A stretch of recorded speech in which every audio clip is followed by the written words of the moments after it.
Y a esta hora ya les adelantaba que está conectado con nosotros nuestro siguiente invitado, con quien vamos a analizar los temas que sin duda han marcado la agenda regional y también nacional. Ya está en contacto con nosotros el diputado por la región de Valparaíso, Jaime Baza, con quien queremos conversar sobre la investigación que lleva adelante la ENAP tras detectar inconsistencias en la información ambiental que fue reportada desde la refinería Aconcagua a la Superintendencia del Medio Ambiente.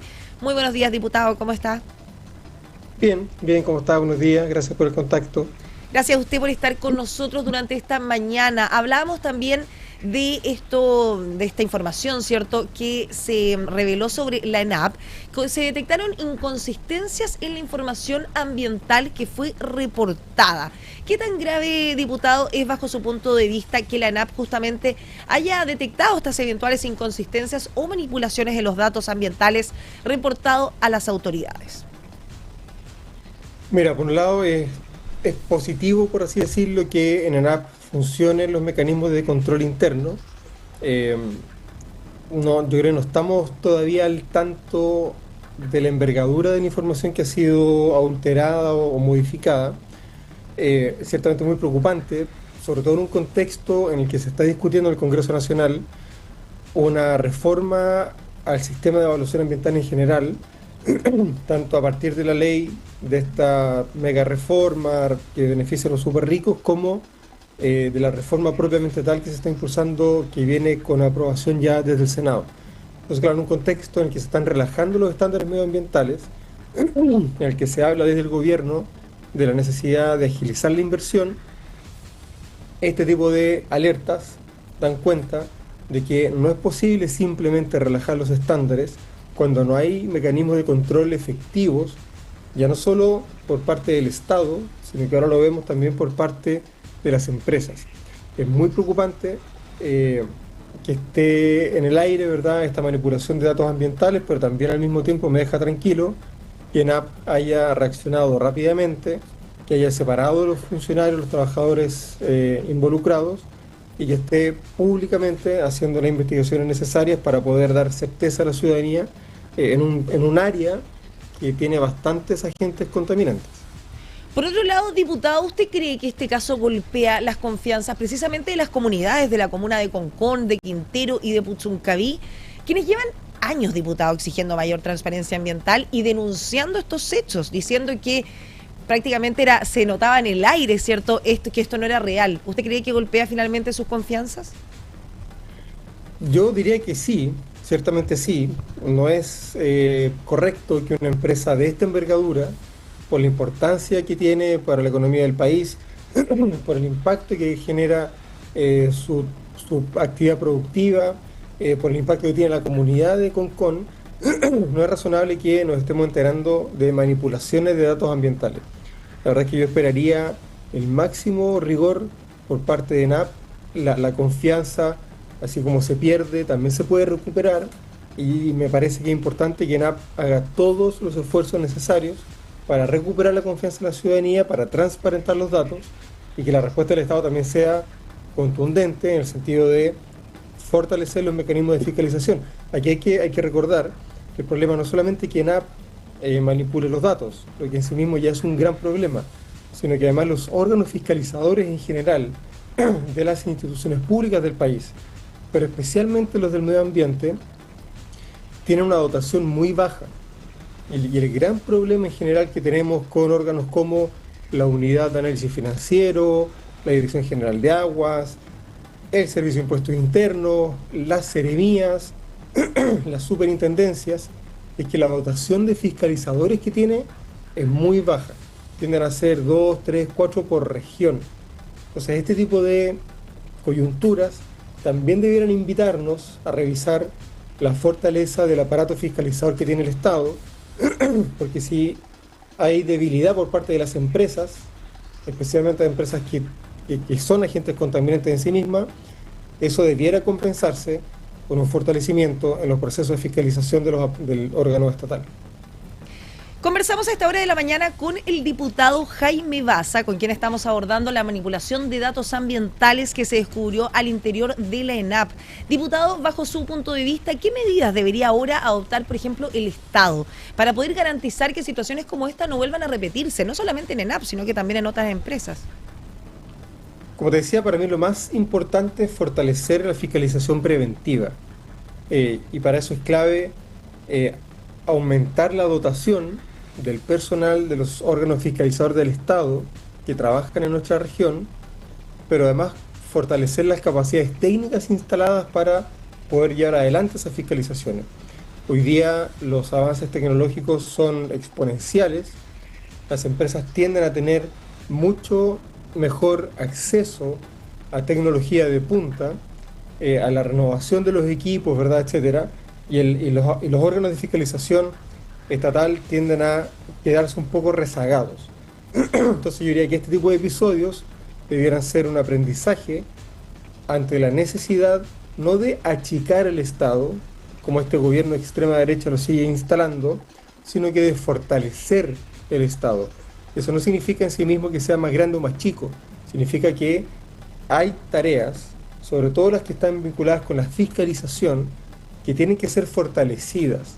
Y eso implica necesariamente incrementar la dotación del personal que fiscaliza, sobre todo el personal que se desplaza a terreno. Esta es una región minera que tiene mucha actividad industrial también en la costa y en el interior, y al mismo tiempo fortalecer las capacidades técnicas instaladas, mejorando el nivel de desarrollo tecnológico que tienen nuestros aparatos de fiscalización, de modo tal de que puedan, por así decirlo, conversar de igual a igual con los órganos que son fiscalizados, por ejemplo, en este caso con ENAP.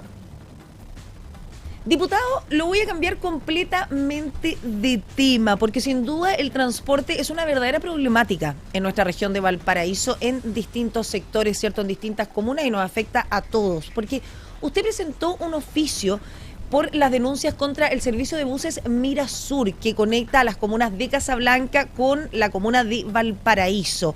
Usted ofició precisamente al Seremi de Transportes por las denuncias que pesan contra Mirasur. Cuéntenos, ¿qué motivó esta acción y qué reclamos también han recogido de los usuarios?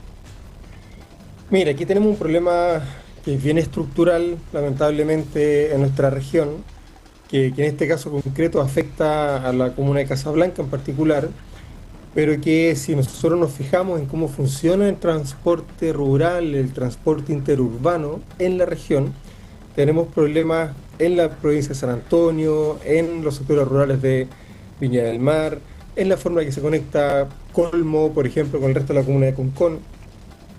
Yo creo que aquí uno de los grandes problemas radica en que un porcentaje muy mayoritario de ese transporte rural se verifica a través de empresas que ni siquiera están debidamente concesionadas. Entonces, por eso hemos oficiado al Seremi de Transporte, de nuevo, para que active su labor fiscalizadora, porque el aparato estatal, sobre todo el gobierno central, o sus seremías regionales, tiene un deber de responsabilidad, de control, de fiscalización respecto de los servicios que prestan las empresas privadas de nuestra región.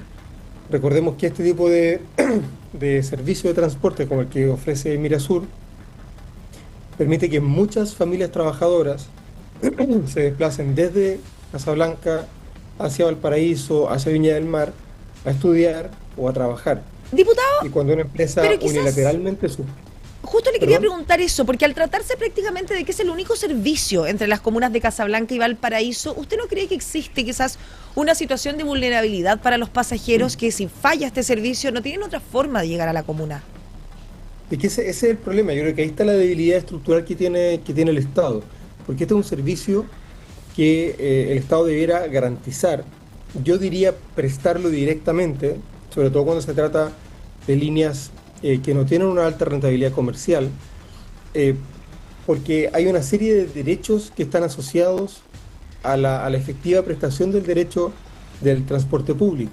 Por un lado, la libertad de desplazamiento, me parece que eso es bastante evidente, pero además hay derechos accesorios porque hay mucha gente que se traslada de Concón a Casablanca, de Casablanca a Valparaíso, a trabajar, a estudiar, a cumplir una serie de tareas, de trámites. La capital regional está, lo sabemos, en la ciudad de Valparaíso.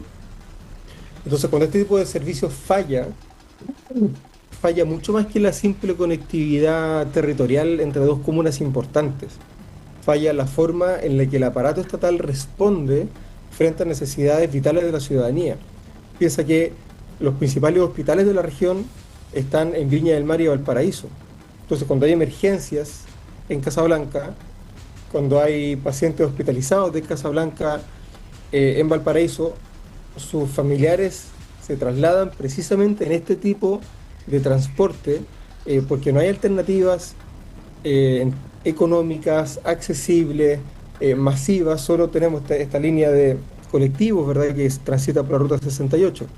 Entonces es muy importante que el Estado, las comunas de Casablanca, de Valparaíso, entiendan que aquí hay un problema que tiene que ser resuelto y que no puede quedar siempre entregado, entre comillas, a la buena o mala voluntad de la empresa privada, que sabemos que eso se traduce finalmente en rentabilidad económica. Este es el tipo de servicio que no puede depender, su continuidad no puede depender de que sea económicamente rentable, porque la ciudadanía tiene que trasladarse, aunque no sea rentable ese servicio.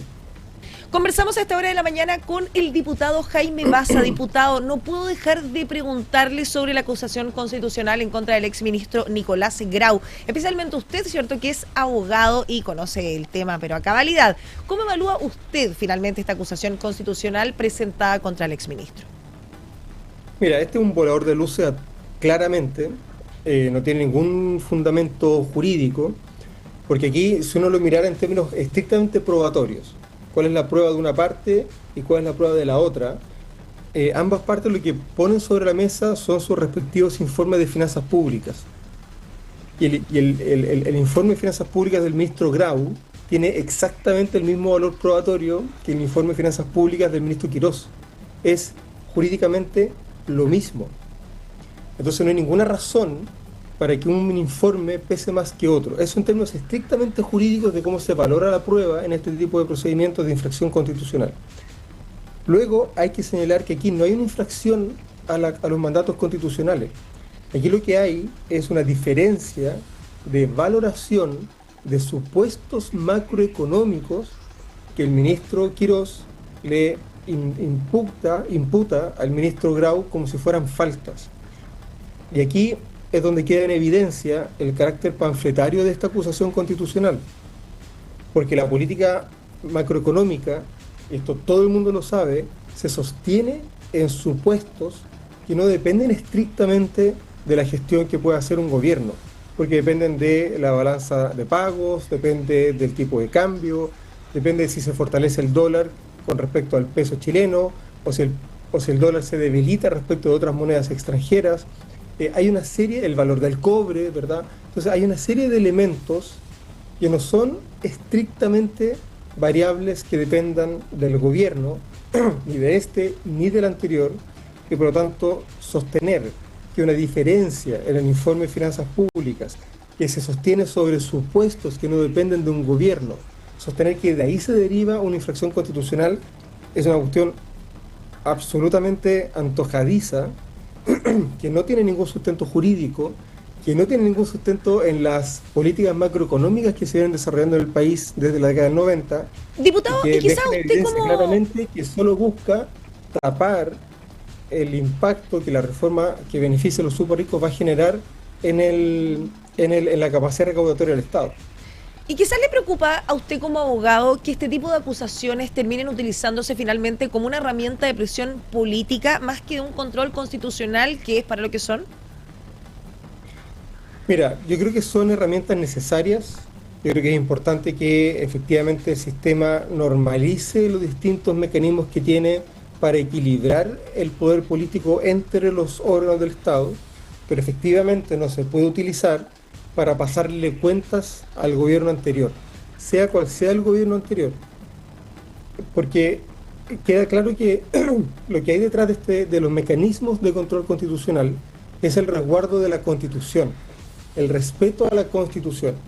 No son mecanismos para controles políticos entre gobierno y oposición, no son mecanismos para controles políticos entre lo que el nuevo gobierno opina respecto de lo que hizo el gobierno anterior.